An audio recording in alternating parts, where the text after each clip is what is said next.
Herkese tekrardan merhaba dostlar. Yeni bir Herezero videosuna hepiniz hoş geldiniz.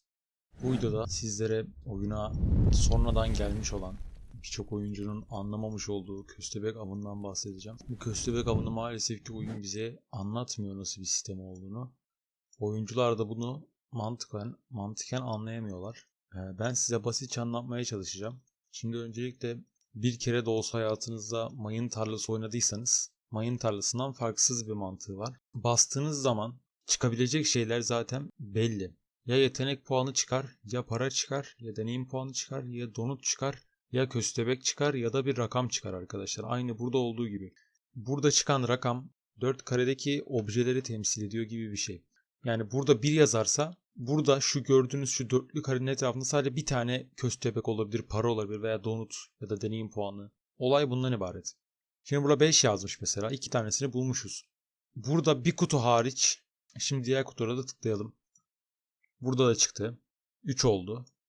Burada 3 yazdı mesela bakın. Şimdi burada 3 yazdı. Bir tanesi burada. 2 tane daha çıkması lazım. Ya şurada ya şurada ya da şurada çıkacak. Buraya bastık. Bir tanesi burada çıktı. Buraya da bastık. Evet, bitti. Şimdi dostlar bir de şöyle bir şey var. Bunu bitirmesi gerçekten çok zor. 3 saatte bir kürek veriyor size. 20 kürek 3 saatte bir. Eğer kaçırırsanız, birkaç defa kaçırırsanız bile yetiyor zaten. Ve bu gitgide büyüyor. Yani bunun şöyle göstereyim size ben. Bu gitgide büyüyor arkadaşlar. Böyle gördüğünüz gibi bakın. Şimdi bunu yapalım size. 2 tane bir çıkmış. Şimdi arkadaşlar böyle bir durumda köstebek çıkabilecek 2 yer var. Bakın. Ya burada çıkacak köstebek ya da burada çıkacak. Şuralarda köstebek çıkmasının ihtimali yok. Çünkü 2 tane bir yan yana var ve burada herhangi bir tane köstebek şu bir şurayı zaten kapatıyor. Şu mouse'la gittiğim yeri zaten bir kapatıyor şuradaki bir. O yüzden burada bunların ikisinden garanti bir tane çıkacak şurada gördüklerimizden. Ve buradaki bir de burayı kapsadığı için, şuradaki kareleri kapsadığı için buralarda çıkma ihtimali sıfır. Yani otomatikman kafanızı eleme yapmalısınız. Bunları direkt kafanızdan elemelisiniz. Şimdi tıklayalım bir tanesine. Bir çıktı yine. Garanti bunda. Donut çıktı. Burada bir başlama mantığı var mı diye sorarsanız yok. Hani hangisine basarsanız basın fark etmez. Ben genelde köşelere tıklarım. Ha, 2 çıktı. Mesela bir köşede 3 çıkarsa çok şanslısınız. Çünkü şu gördüğünüz üçünde de var demektir. Yani köşede 2 yazması da iyidir. 1 yazması en kötüsü. Mesela 0 çıkabiliyor bazen. 0 çıktığı zaman aslında bu avantaj. 0'ın etrafını direkt kafanıza eleyebiliyorsunuz. Mesela şurada 0 çıksa çıkamaz, donut var. Şurada 0 çıksa diyelim ki şurayı full kapatır. Burayı full etkisi altına alır kapatır. Şimdi burada tıklayalım. Bir tane çıktı, güzel. Çıkmadı. Şu an burada garanti bir köstebek olduğunu biliyorum. Buraya tıklamam lazım. Buraya tıklamak yerine gidip başka bir yere tıklarsam salaklık yapıyorum. Buraya tıklıyorum. Şurada bir tane daha olması lazım. Ya köstebek. Aynen, garanti köstebek. Şurada bir tane köstebek olması lazım. Burası zaten kapalı bildiğiniz gibi. Şuraya basalım. 2 çıktı. Buraya bassak tamam. Köstebeği bulduk. Şimdi şurası arkadaşlar bizim için tamamen kapalı alan. Hatta şurası. Şurada 2 tane 2 yazıyor. Burada 2 tanesi çıkmış. Şurası bizim için artık bitti arkadaşlar. Burayı artık kafamıza eleyebiliriz. Hatta şurası da dahil. Şöyle bir eleme yapabiliriz arkadaşlar. Şimdi bizim yolumuz yani şurada. Artık bizi burası ilgilendiriyor. Buraya basalım. Bir tane çıktı, güzel. Buraya basalım. 2 yazdı. Şimdi burada 3 ihtimal var. Ya burada çıkacak, ya burada çıkacak ya da burada çıkacak. Buraya basalım. Güzel, burada çıktı. Şimdi şunların ikisinden bir tanesinde. Buna basalım. Çok güzel. Gördüğünüz gibi çok az köstebek kullanarak çok az kürek kullanarak ayrılabiliyoruz arkadaşlar. Bunun mantığını çözdükten sonra aslında işiniz zor değil. Olay mantığını çözmekte. Birçok kişi bunu başaramıyor zaten. Bu arada küreklerim de dolmak üzere. Mesela bu köstebek avı çok güzel. Oyuna önceden gelmiş olan sezonların setlerini ve petlerini alma ihtimali sunuyor size oyun. Ama bunu bitirmesi gerçekten çok zor. Ya bu köstebek avını bitirmek göründüğünden daha zor. Ortalama olarak bir 400 kürekle falan bitirebiliyorsunuz. Onu da çok iyi yaparsanız o bile yetmeyebilir. Size 3 saatte bir 20 kürek veriyor. İlk yeni geldiğinde 40 kürek bedava veriyor ve bir tane 20'lik de bedava toplamak veriyor. Yani size 60 kürekle başlatıyor bu etkinliği. 60 küreğiniz var. Bu 60 kürekle mesela şuraya kadar gelirsiniz herhalde. Buraya kadar gelir misiniz? Aynen, buraya kadar gelebilmeniz lazım şu 60 kürekle. Ve en sonlara geldiğinizde çok fazla büyüyor arkadaşlar. Gitgide bunun boyutu büyüyen bir şey bu. Şimdi bunu da yapalım sizlerle ama durun, önce bir köstebeklerimi toplayayım.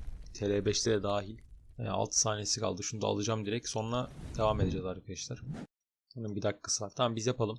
Burada dediğim gibi nereden başladığınızın çok bir şeyi yok. Ben köşelerden başlarım her zaman. 2 yazdı. Güzel. Şuraya basalım. 1 çıktı. Diğeri de burada. 3. Şimdi burada hocam çok ihtimal var. Ben olsam burada şu 5 kutudan herhangi bir tanesine basmazdım. Daha doğrusu yuvarlak diyelim biz ona. Şu 5 yuvarlaktan herhangi bir tanesine basmazdım. Çünkü bu 5 yuvarlağın içinde sadece bir tanesi köstebek. Buralara basmak bence mantıksız. Köstebek veya donut çıkabilirim. O yüzden basmayı tercih etmem. Şuraya basarım. Güzel bir tane köstebek çıktı. Buraya basalım. 1 yazdı. Şuraya bassak güzel. 0. Ha doğru. Şimdi şuradan bir tanesinde. Şuraya eledik zaten kafamızda. Şurası kapalı. Burası kapalı. Şurada. Aynen. Ha bir de donut var, pardon. Ben unutmuşum. Donut da arkadaşlar burada. Nereden anlıyorum burada olduğunu? Çünkü burada fark ettiğiniz gibi 3 yazıyor. 3, 1, 2, 3. 3 tane zaten biz şey bulmuşuz. Eşya bulmuşuz diyeyim. Şuralar zaten otomatikman gözümüzde kapatıyoruz. Bunları o yüzden hiç tıklamayacağız. Şurada zaten 1 çıktı. 1 de burayı kapattığı için burası tamamen kapanıyor, şu boşluklar. Sadece burası kalıyor. Buraya da basıp notumuzu alıyoruz. Mesela dostlar 3 yazdı. Şimdi bu durumda şu an mesela 3 yazdığı için şu ikisinde garanti bir şekilde köstebek olduğunu biliyorum. Bu ikisinde garanti bir şekilde köstebek var. Şimdi buraya atlatalım. Şuraya basalım. 1. Evet. Köstebeğimiz şu üçünden bir tanesi. Hatta pardon. Köstebeğimiz bunda arkadaşlar. Bunu çok iyi bir şekilde yaptık. Biraz bu ise şans da gerekiyor ama küreklerinizi doğru harcamak da çok önemli. Bu etkinlik bu arada belli bir zamandan sonra artık gelmeyebilir. Bu videoyu izliyorsanız yani şu an belki o etkinlik oyundan kalkmış olabilir, bilmiyorum. Şimdi biz buradan köstebeğimizi alalım hocam. Diğerine geçelim. Fark ettiyseniz takır takır yapıyorum arkadaşlar hiç takılmadan. Bu tamamen el alışkanlığı. Şimdi burada da hemen başlayalım. 1. Şuraya basalım. Burada evet, tamam. Şimdi yine aynı durumda kaldık geçenkiyle. Şurada 2 tanesinde garanti bir şekilde köstebek var arkadaşlar. Her bahçede şuradan bakabiliyorsunuz, şuradaki yıldız işaretinden. Buraya basıp da bonus ödülleri görebiliyorsunuz. Bunlar ne deniyordu bunlara ya? Her bahçede birkaç tane bonus ödül veriyor. Yani bunlar da köstebek gibi. Yani şurada yazan rakamda onlar da olabilir. Bu değişebilen bir şey. Buraya da basalım, alalım. Şuna basalım bakalım. 2. Buradasın. Şimdi dediğim gibi yine aynı durumda kaldık. Şunların 5 yuvarlağın herhangi bir tanesinde köstebek olabilir. Şimdi o yüzden buraya hiç girmeyeceğim. Çünkü bu çok ihtimal var. Buradan çıkıyorum direkt. Buraya basıyorum. 0. Buraya basıyorum. 1. Burada olabilir. Olabilir burada. Basalım, evet burada. Şimdi zaten artık biliyoruz nerede olduğunu. Şunlardan bir tanesinde. Şuna basalım mesela. Aha, şansımıza direkt çıktı. Mesela böyle şanslı olabilirsiniz arkadaşlar. Bu da biraz bunun diğer yanı diyeyim. Şans da burada etkili tabii ki de. Şans faktörü de, ama iyi oynamak da çok önemli. Hani oyunda size ilk videoda demiştim ama oyun fazla zeka gerektirmiyor yani. Bazı istisna durumlar olabiliyor ama işte böyle etkinlikler vesaire olabiliyor. Yani aslında daha da nasıl bir ayrıntı inebilirim bilmiyorum ya. Bu kadar yeter aslında, valla. Zor bir şey değil yani arkadaşlar. Sadece bilmek lazım. Birazcık da zeka da gerektiriyor. Ona bir şey diyemeyeceğim şimdi. Bu arada Instagram'da da her videodan sonra bir test yayınlıyorum arkadaşlar. O testleri de çözün bence. Video hakkında bir şey olur size. Video acaba izlediğimden bir bok anlamış mıyım? Boşuna mı izlemişim yoksa öyle ekrana bakmış mıyım? Bunu anlayabilirsiniz o şekilde. Bir de genel test paylaşıyorum ara sıra. Videoları ne zaman paylaşacağımı söyleyebiliyorum. Oradan beni takip edebilirsiniz yani arkadaşlar. Tamamen şey amaçlı, yani benim bu çektiğim videolar herhangi bir şekilde bana kazanç getirsin falan diye değil. Ya da bir çıkarım yok işte. Sadece oyunu anlayın diye uğraşıyorum. Burada oyunu anlatmaya uğraşıyorum, o kadar. Bu videoları çekme amacım çıkar uğruna falan değil. Neyse. Kendinize iyi bakın dostlar. Bir dahaki videoda görüşmek üzere.